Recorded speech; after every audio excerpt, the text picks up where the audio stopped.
It's great to be with so many folks from all over the country. I'm seeing all kinds of places in the chat, which is great. I am Thomas Showalter. I'm the Executive Director of the National Youth Employment Coalition. You can go to the next slide. NYUC is a membership association for organizations that work with opportunity youth, young people who are out of school and out of work. A lot of our member organizations do work with youth with justice involvement, including a couple of the panelists here represent NYUC members. Today, our conversation really is going to be kind of centered around this toolkit that we released in December. The link you can see there, and you can find on JDAIconnect and all the places that you know well.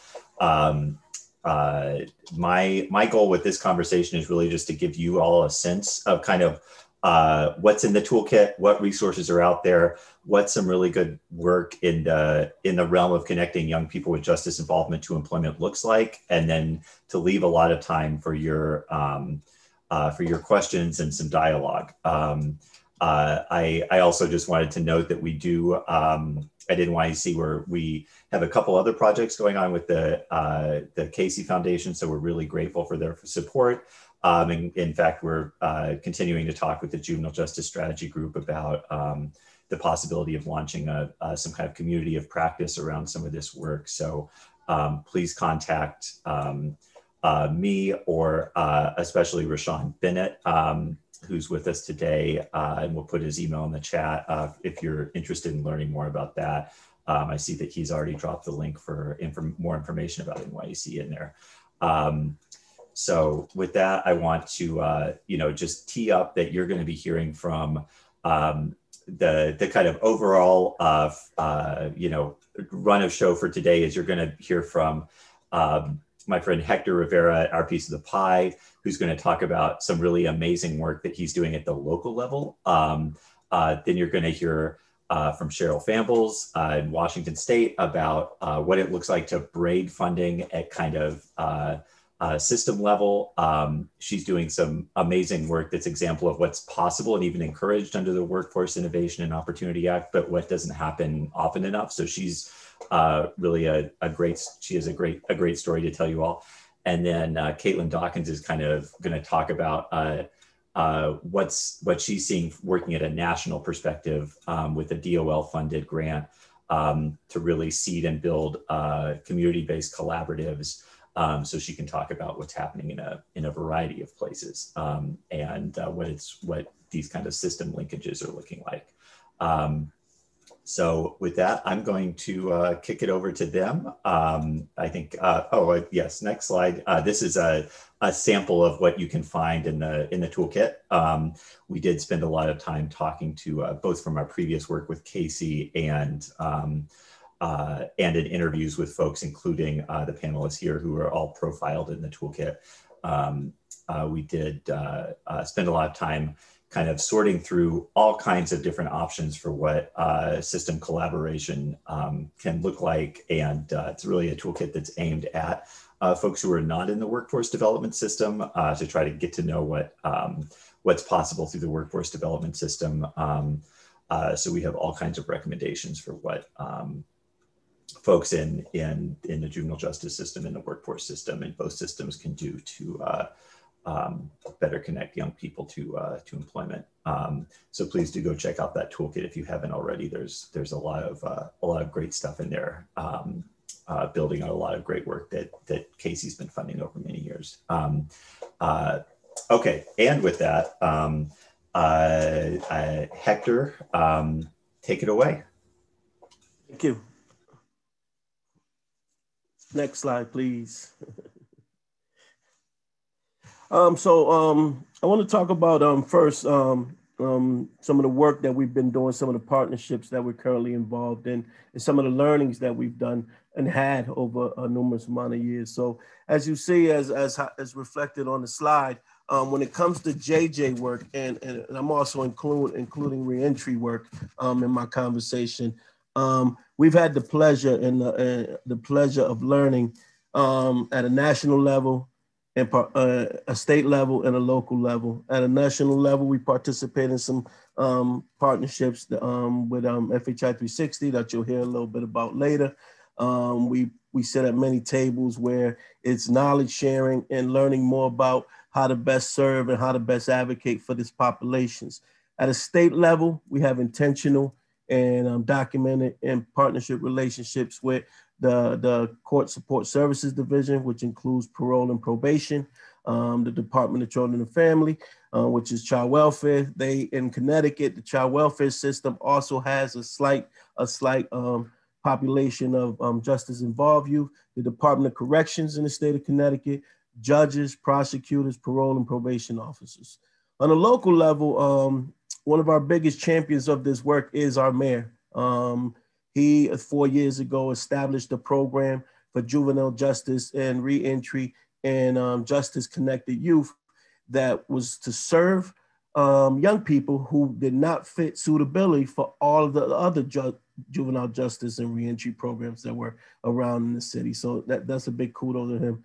Our web through our WIOA programming, we're able to refer and enroll justice-involved youth in those systems. Of course, our Opportunity Youth collaborative work, numerous mentors, numerous employers. We've been instrumental in talking and connecting with employers that are more friendly to working with juvenile justice youth and reentry youth. And then some legal entities that help us aid some of the legal necessities of these young people as we start to work with them. Next slide.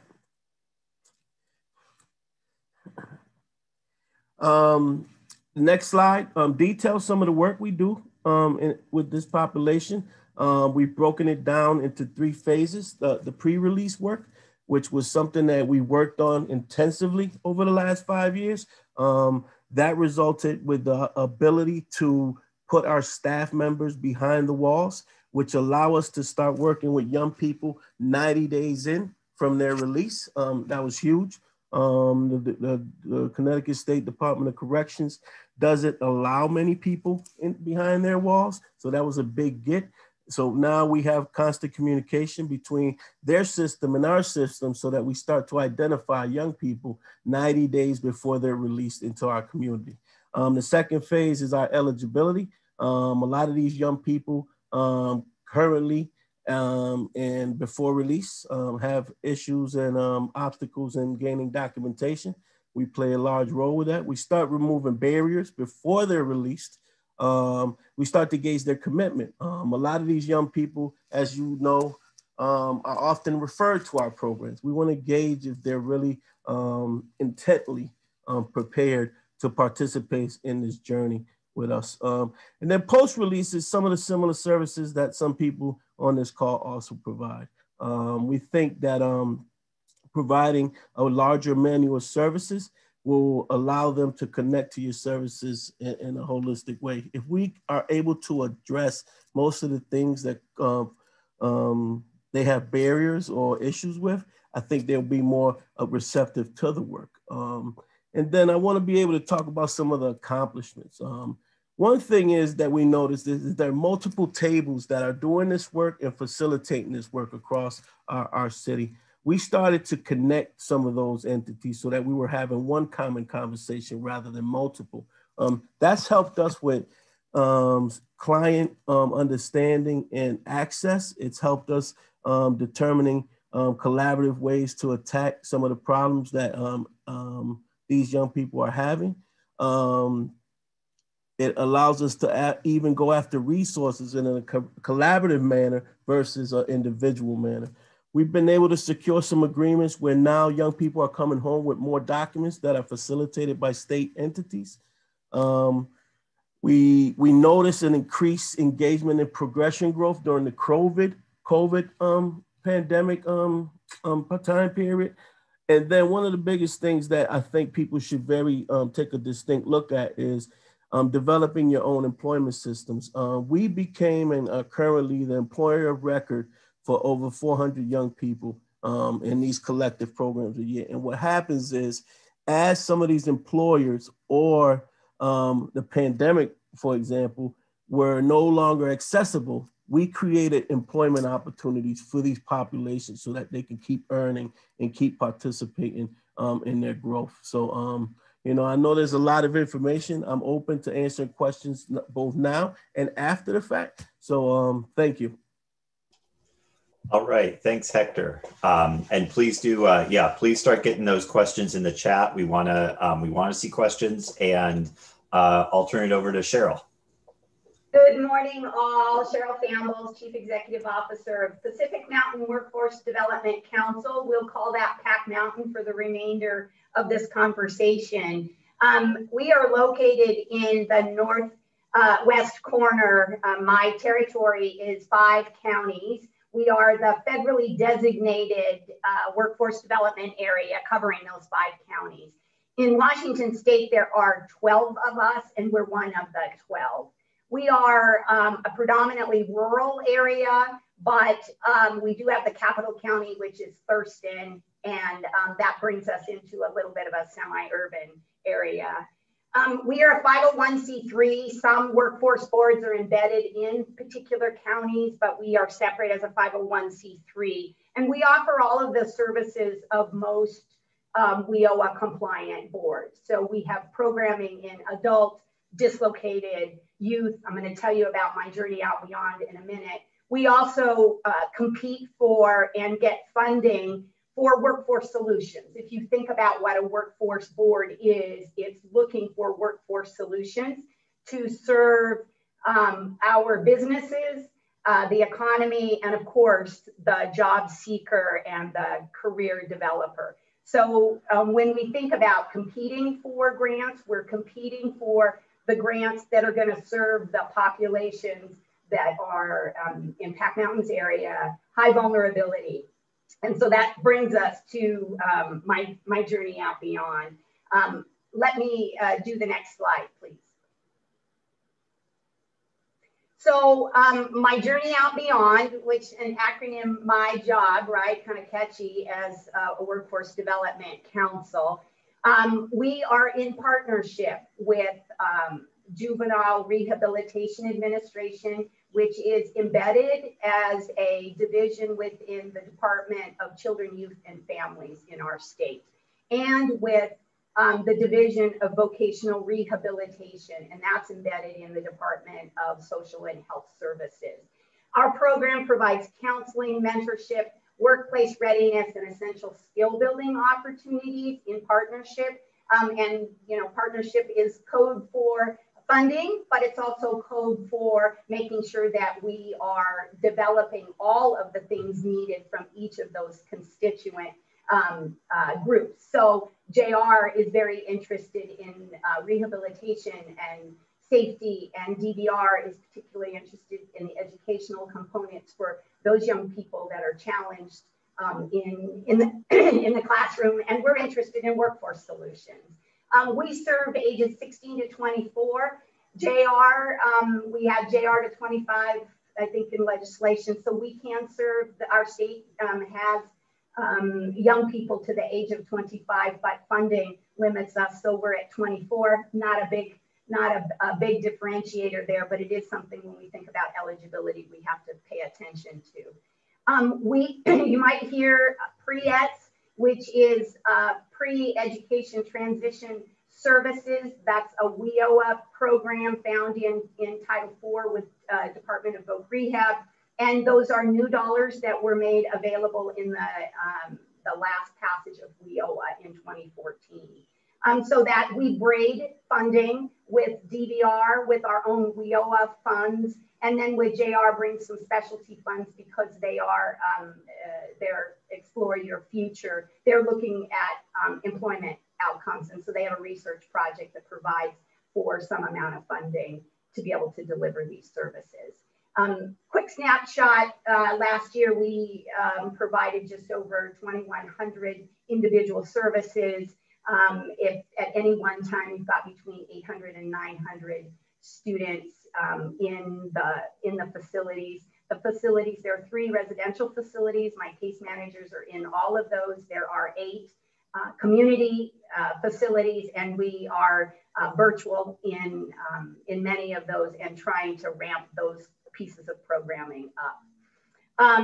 If you'll flip to the next slide, you'll give some sense of the kinds of things that we do. If you're familiar at all with workforce development, pretty standard career services. I wanted to spend the last bit of my time with 4 phrases that I think really shape the project called My Journey Out Beyond. The first is young people in the middle. So young people, it is about them, it is for them, and it is with them. And that is critical to how we execute this project. Always has been and always will be. Partnership and operationalizing that partnership, that is challenging work. You've got different folks that have been trained differently, think about this differently, and we're all in there together trying to wrap around these young people with this kind of programming.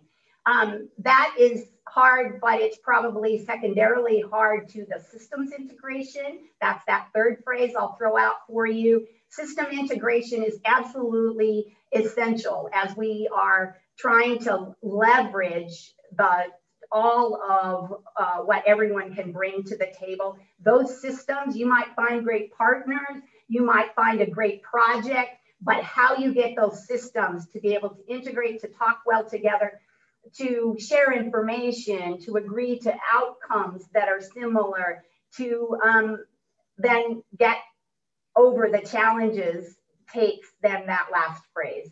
And I will say patience, persistence, and grace. Because of the cultural sort of confrontations that happen every day, every moment, as workforce development is having these conversations with juvenile rehabilitation, and as we're talking about pre-employment and pre-education transition services from DVR, it can be kind of a royal mess on any given day. Got great staff, got great partners, and happy to answer specific questions as we get to that point. Thanks. Okay, thanks, Cheryl. And now we're going to hear more of a national perspective looking across a bunch of different community collaboratives from Caitlin Dawkins.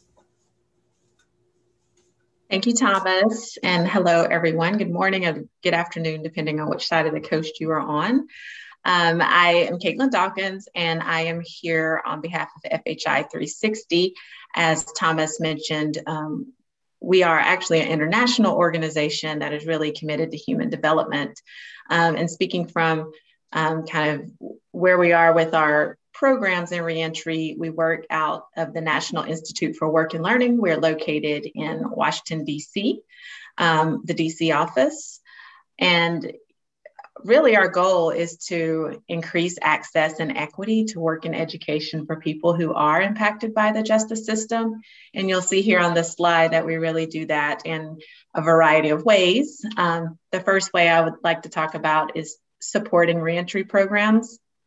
We are an intermediary organization, which means that we really work to make programs more equitable and accessible by supporting those kind of community-based organizations to access funds, as well as support them through technical assistance and the sharing of data and practices overall. FHI 360 in the past has been awarded 3 REO grants through the Reentry Employment Opportunities Office through the Department of Labor, which we have been able to use to support our Compass Rose Collaborative. And through that collaborative, we've been able to connect, partner, and fund over 10 organizations across the United States, all the way from Los Angeles, a large city on the West Coast, to Monticello, Arkansas, very small rural community. And we've been able to really form this community of practice to serve 18 to 24-year-olds through these grants. And I think also what really makes these grants really kind of stand out is the fact that you can work with young people through the REO grants that have been impacted by the justice system in multiple ways. It may be that they've had their first initial arrest, or that they are on probation all the way through incarceration and parole. So it also really opens up opportunities for us to prevent youth from further penetrating into the system. Also, FHI 360 works to formalize a network and community of practice really through these 10 organizations that we work with across the United States. The most important thing I feel like we do is we share best practices and promising practices through our peer networking sessions. We are this kind of formalized network and we work together. And I think a big piece is that we also share a common data tool so that we are able to really comprehensively look at our program across communities and look at trends and really hone in on those best practices to serve our young people and our participants. And also just continue to share the successes of our participants. So formalizing those partnerships has really been a key part of our reentry programs. And last here, we have listed collaborating with young people impacted by the justice system. And Hector and Cheryl both spoke to the importance of this as well. Really including young people in the program, hearing their voice, and really utilizing them as the experts they are. They've had this lived experience. They've been through these systems and programs, and utilizing them as our experts and having them to really help us enhance our programs and develop tools that are youth-friendly. And it's really fun to collaborate with young people to develop tools because they really are creative and they think of things that we may have not thought of. Most recently, they've helped us to develop this kind of individual success plan that's really visual and just has these inspiring quotes and all these different elements that is not anything like we've seen in workforce programs before. So including them has been really a big part of our program success. And here you'll also see a program participant, and he's actually from our Hartford program where you heard from Hector earlier, so he is part of that program. Next slide, please. And here, just in addition to young people, there are a variety of partnerships and stakeholders that are really essential to reentry programs. So here we've just listed a few for you to consider. And these really range from the young people themselves down to policymakers, and really everything in between. These supportive services are really critical for young people to be able to assess, access and to make these programs equitable. Young people really need these services to be successful in reentry. I also put on here, be creative. In thinking about your partnerships, you can also think about your community and what is the secret sauce. Ask your young people, what are the partnerships that are really critical? We have a partner, Community Works in Denver, that really intentionally partners with barbers to be mentors and open up those spaces as barbershops, as kind of those sacred, safe places that young people can go to and be mentored and also receive free haircuts for job interviews. And I have a handshake here, and I know a lot of partnerships are handshake, but I do also want to speak to really the importance of formalizing partnerships, getting those MOUs, memorandums of understanding in place to really formalize systems so that if leadership changes or if there are staff changes, you can continue to have these processes and systems in place to really support young people. And also in the toolkit itself, you'll see a really interesting partnership that our Piece of the Pie in Hartford has with their Welcome Center, and really ensuring when you say Welcome Center that we're also welcoming people back to our communities from incarceration and how they do that. So you can take a look at the toolkit and really dive into the details of that. Also feel like I should probably mention we are in a pandemic, and so there are a lot of processes that we've put into place to formalize partnerships that really makes it more convenient for our partner. I think now we have to be really creative in how we do that. And, if you have a policy that was written 20 years ago that says, our MOUs require a wet ink signature, you might want to rethink how you can use technology and do some of those electronic signatures, utilize virtual tours of your facility or centers, and just different ways to really use technology to make it more convenient for people to partner with you. And yeah, I just want to add here at the end that really reentry, it's so important to have partnerships. Can't be done in a silo and it can't be done alone. So really just continue to share practices, share resources, and share partnerships, as a lot of the people on the panel have spoken about, to collaborate to really enhance your reentry programs. Thank you, and I'm turning it back over to Thomas. All right, thank you. Yes, I never thought I would hear the phrase wet signature as many times as I did in 2020, and I hope I don't hear it again. I would be happy to live the rest of my life without hearing anyone say wet signature. Okay, thank you so much to my panelists for getting through that. We have a solid half hour here for some Q&A.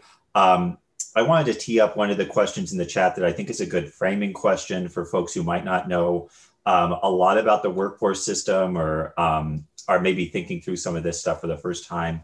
I don't have the name in front of me, but somebody asked, do your models support or collaborate on pathways to education, as well as employment? I think all of you, maybe Hector, do you want to take a first stab at how you think about, we're giving young people opportunities to enter employment, to enter education. How do you think about, for me, it's not an either or, but, could you maybe say a little bit about how the interplay of education and employment across all the different things that OPP offers, or Cheryl or Caitlin, feel free to jump in if you'd like as well. Yeah, for us, it's a parallel. Starting with high school education, a lot of these young people, for various reasons, are no longer connected even to secondary education. For some reasons, sometimes their former high school does not allow them back in the school once they enter the justice system or are released, even though the law says otherwise in the state of Connecticut. Where we can, we become advocates by presenting legal documentation to some of these entities. But sometimes the young people get to a point where they don't even want to go back to where they were before. So we have to, and we've been able to develop alternative systems. We're fortunate enough to have 2 fully functioning schools that are for overage and underaccredited students, which we provide access to. We have an online partnership with another secondary entity. What you notice with these young people is that they're by nature, they're somewhat aggressive. And when you can focus them on something that's going to help them develop themselves to become positive, they usually jump in 100% go. Another thing that we played a role in is young people's educational status and progression while incarcerated was getting lost in the shuffle. We've been able to close the loop on that by connecting with these systems and obtaining that information, because in some instances, young people had to start over for stuff they did while they were incarcerated, and that's extremely frustrating. So that's been a huge get. Post-secondary wise, these young people have had a misnomer historically that because they entered these justice systems, no longer were eligible for some of these post-secondary opportunities. They're just as eligible as anybody else. And in fact, in some cases, or at least in some of our cases, they've done better because of that soft aggressiveness that they get and that support and that connectivity. So for us, it's a both. It's not a one.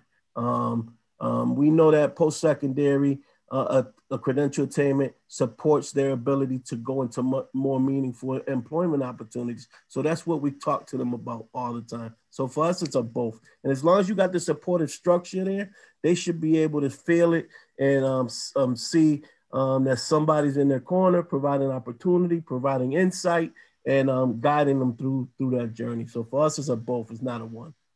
And I would add and elaborate a little bit.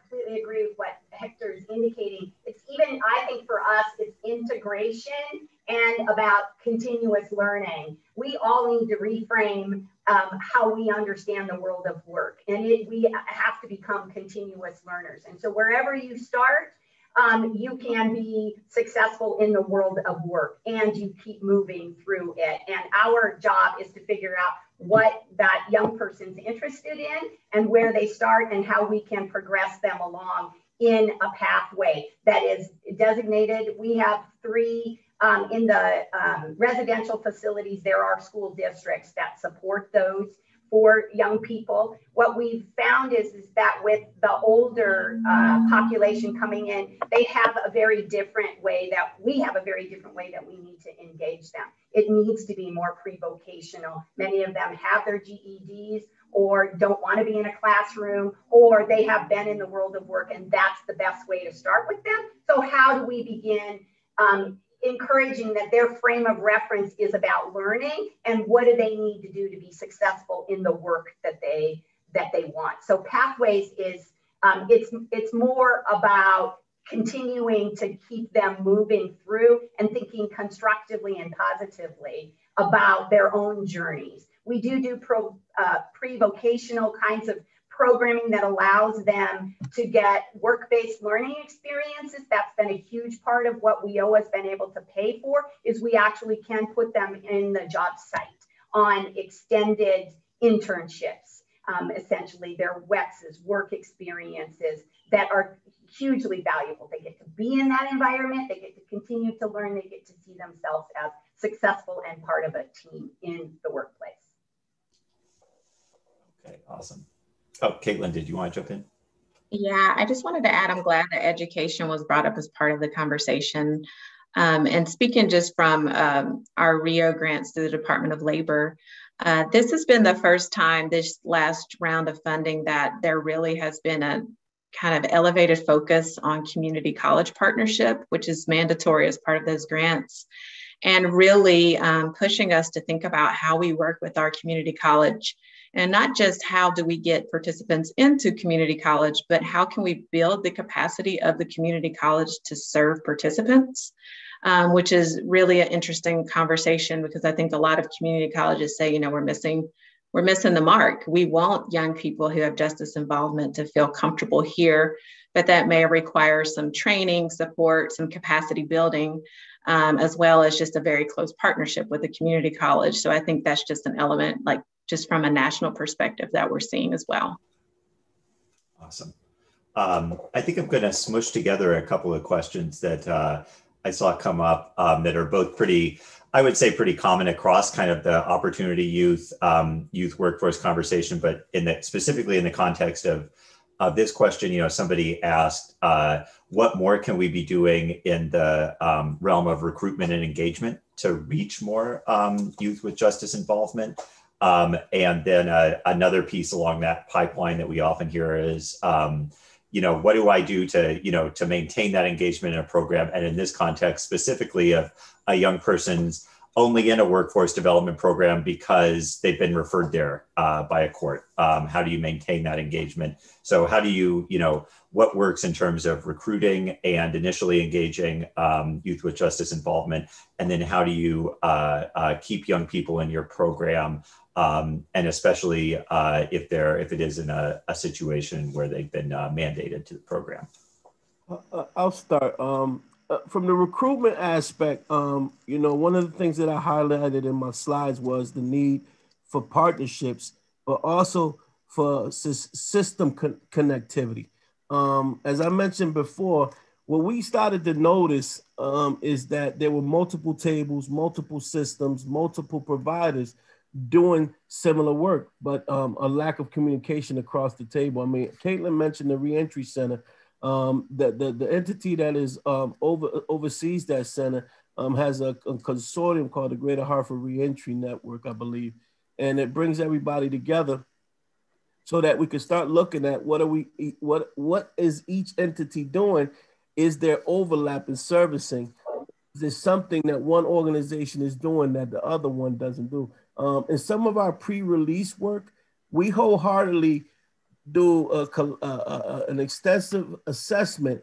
So in the case that the young person that is getting ready to come home does not fit our piece of the pie servicing, we can refer them to another provider. Now, sometimes in these systems, both locally and nationally, the vetting to hand off to another provider doesn't exist because there's always a focus on getting our programs filled first. But if you want to provide genuine and impactful support, you got to look at the whole system. As far as keeping them engaged, we spend a lot of time in monitoring their commitment and their suitability. Yes, we get a lot of referrals from judges and probation, but we want to know if the young person is committed to their own development before we even introduce them to any of the services. And then lastly, we've kind of built an incentivized model where we provide incentives for small, initial, immediate, and long-term accomplishments for these young people, so that they see that there is somebody recognizing every step they take. In the work aspect, like I mentioned before, we've become the employer of record for a significant amount of these young people during their journey as they transition to different sectors. And the job aspect is probably our biggest engagement tool because they're earning while they're learning. And it's been highly successful for us long term. And the more funding pockets that we can find that accept that type of modeling, I think the more successful these young people will be. During COVID, I want to add, we were able to negotiate with a lot of our funding partners that because of the lack of employment opportunities, because they didn't want young people out and about, we structured earning potential through workshops, through professional development, through mentoring opportunities. So we were able to reward them with wages while they were learning rather than actually performing a duty that justifies some type of work experience. So.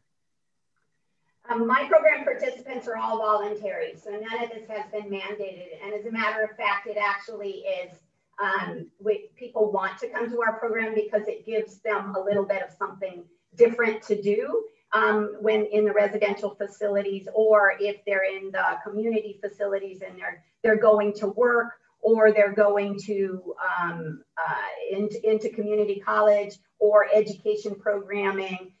We offer them something, right? We offer them an outlet, or we can actually give them tangible things. And so that's one of the, what do they get out of it? And I would say that that's the same answer as the question about employers. What are people getting out of the services that you're offering? And when you can get the information to them about what benefits them and they're interested in that, then the uptake happens. Specific to employer, and there was a question about employer engagement here that I think is really, again, to me, tied. What are they going to get, and how can you work your partnerships? What's that connection to the community? Because sometimes employers, you get them ready, and we have programming, Hector put in his list. We also have programming around construction, manufacturing. We've got a gardening, agricultural program, looking at some others, but it has to be what they're interested in and what they want, and they have to be motivated to be a part of that. But we don't have a mandate. We have, they're incentivized because they can also get jobs and get paid for it by being enrolled in our program. Awesome, thanks. So I want to make sure that we touch on several related issues that have popped up in several forms in the questions. You know, at any time, but especially in pandemic times, a lot of the young people we're talking about have experienced trauma, are having mental health issues. They're also often experiencing housing insecurity, food insecurity. They need childcare. They're in 2 or 3 gen households. So maybe we can take a moment to for folks to respond to how you're addressing some of those needs for supportive services, as they're called under WIOA. And I saw a specific question about restorative justice and peace circles. So if you want to talk about any RJ work that you're doing or you see on the ground, we can also maybe touch on that. Yeah, thank you, Thomas. I was just typing a response to Leslie's question in the chat box. So you asked the question. For us, it goes back to those tables that I was discussing in the presentation, and then and another question. you know, the meeting tables and the collaborative tables just don't have to include providers. We've been able to facilitate tables that include mental health providers, that include housing providers, childcare systems, because sometimes those systems are also in need of clients to occupy their body of work. One thing I would advocate highly, and you know, those who work at our piece of the pie, they often hear me say, I don't want a sticky note referral when it comes to connecting young people to these services.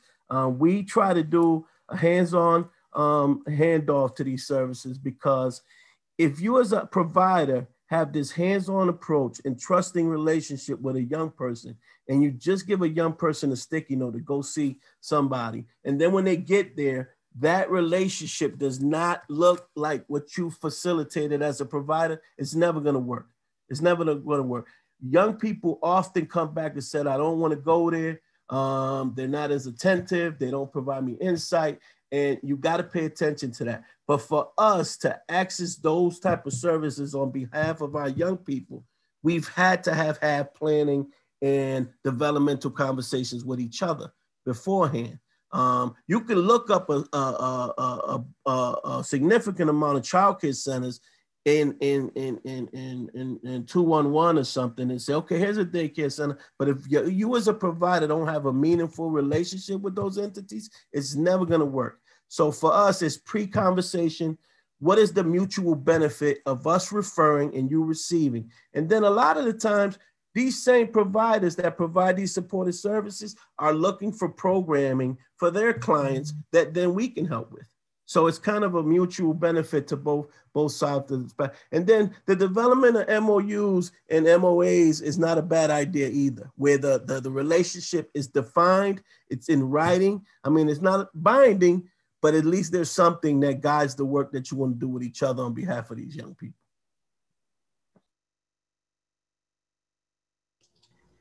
Well, you know, WIOA has workforce development, the supportive services. That's often the major incentive for people to come to the table. And as Hector noted, it's a great collaboration when you can find an entity that might be, so for instance, in our construction program, being able to buy tools, steel-toed shoes, for the programming that they're in. We can buy those kinds of things through our support services.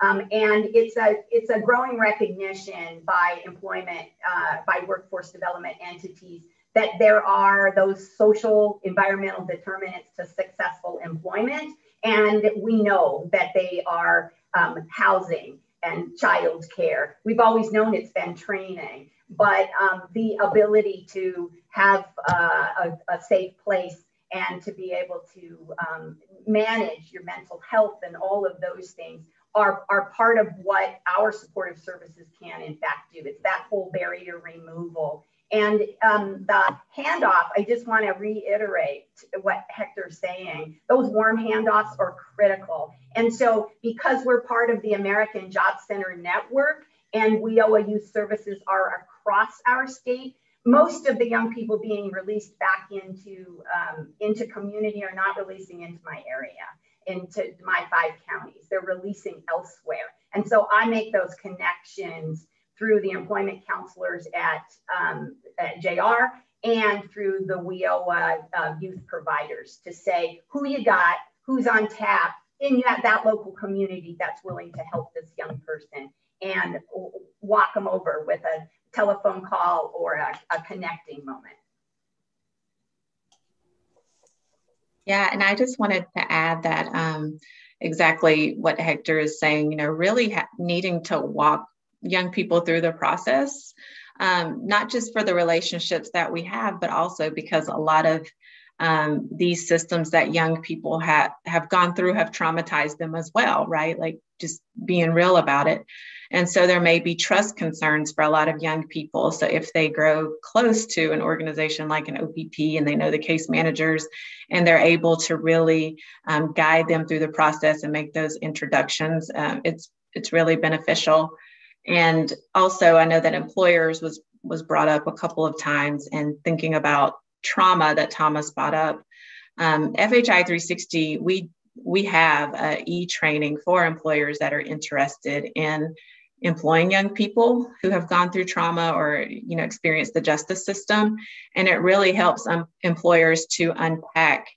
How do you hire someone who's experienced trauma? How do you train them as an employer? But also retention, right? Employers, at the end of the day, they want to hire employees that they can keep. They want to retain them, and they want them to do a good job. There's a benefit in that for everyone. It's extremely expensive to bring on new employees and hire them and train them. And they want that to be a successful process. And so that is something that can help guide employers. And also just think about the messaging that you're giving to these multiple stakeholders. Everybody kind of talks, somebody brought it up earlier, kind of what's in it for me. And reentry is a community concern. It's a community issue. We know that over 90% of people that go into prisons are returning home. And so that's something that communities need to be concerned about and they need to be prepared for. And I do think that these kind of community-led solutions and including community partners in those challenges and coming up with solutions collaboratively is really a great model to use. And even thinking about, the earlier the better, if you can engage young people while they're still incarcerated and have a plan so that everyone knows the plan, we know the services that are going to be in place, that typically is very successful for our young people and our partners.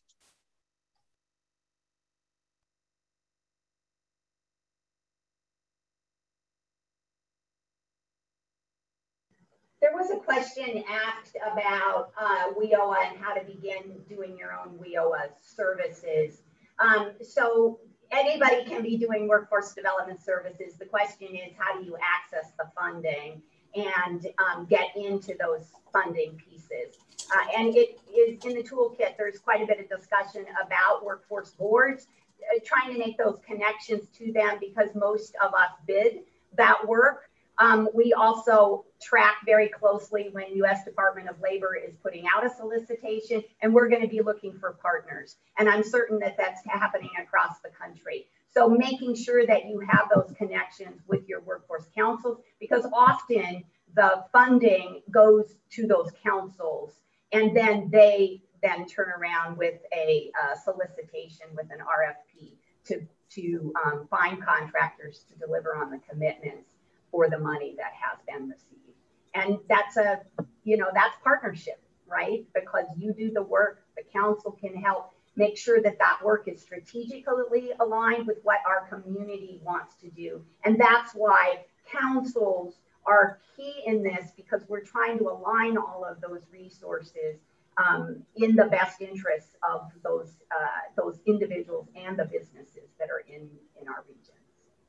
Great. Thanks, Cheryl. I wanted to, since this is, this isn't a WIOA 101 webinar, but it might be worth reiterating that WIOA is a very flexible federal funding stream and that it can be used to pay for all these things like mental health services, like childcare, like not just the training, but all the supplies for training can be used to pay for bus passes.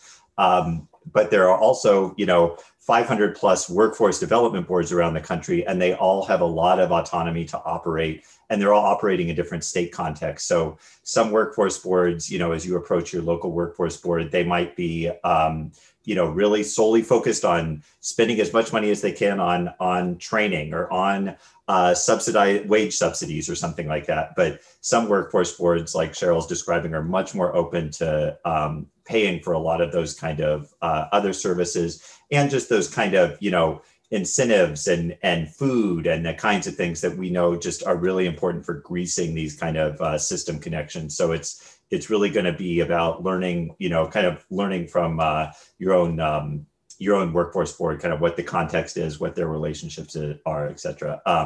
I want to make sure that we touch on, give folks a chance to talk about any barriers that you found in serving justice-involved youth and how you've overcome some of those barriers. That's a big kind of going both ways. I think a big concern I know of the Casey Foundation has been kind of, why aren't we seeing more young people served by the WIOA system? And then on the flip side, why are we not seeing better employment outcomes for youth with justice involvement? So I just want to give each of our panelists a chance to talk about any things that you've done either at the local or your state has done, or that you found within the federal system to ease some of that eligibility issue. And then also our toolkit also touches on this issue. So please do take a look at the toolkit. Well, I'll go quickly. One thing that we didn't mention is, we talked about juvenile justice involved. We talked about the reentry. We didn't talk a lot about the preventative work of what we can do to try to help young people from entering the system at all. We were fortunate to through the mayor's office to come up with a concept. Remember, I said for young people that didn't fit any system, suitability or eligibility wise. A lot of work has gone into trying to remediate the risky behaviors that young people start to participate in that might lead to interaction with these systems that we've been talking about. So we call it stabilization, trying to inform young people that these type of behaviors will lead to this. We do a lot of mentoring where we have current or previously incarcerated young people partner up and talk to groups of young people who are behaving in those ways. So on one of my slides, I put young people perpetuating risky behaviors and young people who are victims of risky behaviors. That is something that we have to pay attention to going forward. As far as system understanding, it took us a while to get juvenile justice and reentry populations even acknowledged from systems like WIOA, but with more opportunity youth discussion, that became a reality. Some of the systems that we're trying to overcome is that readiness for young people in anticipation of coming home. Some of these young people would come home with nothing that would prove they were who they were as far as an individual. Discussions happen, and now we have some piloted identification attainment before they get released, so that gives them a fighting chance once they're integrated into society again. So, getting funding systems to understand that this is a priority population is some of the things that we've been working on intensively long term. So, those are the big things that I would like to highlight. I would piggyback on that with a comment about the EDI work, right? Equity, diversity, and inclusion. It's everybody's talking about it. It's the big thing. Well, this is the work right here. Our state did a poverty reduction council. This is the work right here. When you can address these kinds of issues, you're going to be much more successful in bringing people out of poverty. So how you begin your messaging, WIOA is prime for that. There are 13, or the governor can add more up to priority populations. Make sure that in your state, this is a priority population, this reentry group, because we know that it's Black and brown folks that are in these systems. And so this is how I talk about EDI. You want to do EDI here? Right here.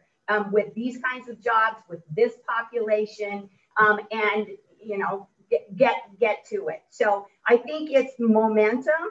I think it's leadership lean in, and it's eyes wide open on the challenges, because performance metrics, how we do performance accountability with all of the systems that have to count the widgets when we're changing lives. We still got to do all of that, right? And so you got to find partners that are good at the widget stuff with the monitors and the accountants, but also who are clear and serious about changing lives. So WIOA is that tool, but it can't do it by itself, and it's not the only thing that is going to be needed here. There's a bunch more. But I like being in a workforce board because, one, as a 501c3, I can go in and make these kinds of declarations and have federal law backing me up, can have all of the written statements by everybody who wants to, you know, make Black Lives Matter. Well, right here, this is the work. Yeah, and I would just like to add, in thinking about long-term change and how to really look at that for our young people has been a challenge, because typically once our young people start, you know, they get employed, they've got this full-time position, they're doing well, they've got all the services, then, you know, we want to make sure that we are following up with our participants for a year at least to ensure that they continue to have that support. And that can be a challenge, because once they kind of get stable and have their job, a lot of times they're like, all right, thank you, we'll see you later. And we're like, no, we want to continue to engage you. And so really follow up, thinking creatively is really critical, and how not to make young people feel like they are checking in with someone again. If you're just making it this kind of turn your pay stub in and say hello, then they're not going to feel engaged. But if you offer them some true engagement opportunities, which a lot of times can be youth-led and youth-chosen, you know, we've had communities to do paint parties and paint hip hop artists and different things. And while they're doing this event, you can casually check in with young people. I think we just need to be aware that our young people are checking in with probation officers, and they're kind of doing that all the time, and they don't want another place to check in, but they do like genuine engagement. So turning that into a real opportunity to be creative in your communities so that you can continue to work with young people post-employment, post-placement for a year or more, and continue to support them in a really meaningful way. Thanks, Caitlin. We've had so many good questions. I'm sorry we weren't able to get all of them as we come up to time here. I will, you know, I'm seeing a lot of questions in the chat about supporting employers or employer engagement. We have a little bit on that in the toolkit, and that's certainly something that a lot of the folks on the panel here have a lot of expertise with. I see some questions about working with people with records of different kinds, including sex offender, folks in the sex offender registry. We definitely have some examples of that. So really reach out to all of us. You know, get in touch with NYUC, come to our convening. We just sent out a save the date for that in June. Reach out to our panelists, stay connected through JDAIconnect, all that good stuff. I know that I need to turn it over to, I think Brian has some final announcements, but I really want to, maybe for each of our panelists, if you have a 30-second closing thought that you want to give. You all have been awesome. It's been great how many questions we'll be able to get through in just an hour here. Maybe Hector, then Cheryl, then Caitlin. Yeah, for me is this is a population that is often under-resourced, under-supported, and just often not given a fighting chance. I mean, we as systems and providers have to be their voice, both, you know, as they participate and after. So I hope that collectively we could fight that fight together. Yeah. So thank you for everybody for participating today. Amen, Hector. Appreciate the opportunity. I would say start before you're ready. These young people deserve it, and they need it right now. And you might not have all the answers, but find a partner and get started with whatever you can at whatever level. All right. Yes, thank you everyone for joining today. And I just wanted to say also, while you're doing all this great work, also think about ways that you can use your platform or community leaders in the community to amplify youth voice as well in these programs and really bring awareness to the needs of the young people in your own community. Yes, youth adult partnership, something else that we didn't get a chance to talk a ton about, but we all have expertise with in different ways. Thank you all for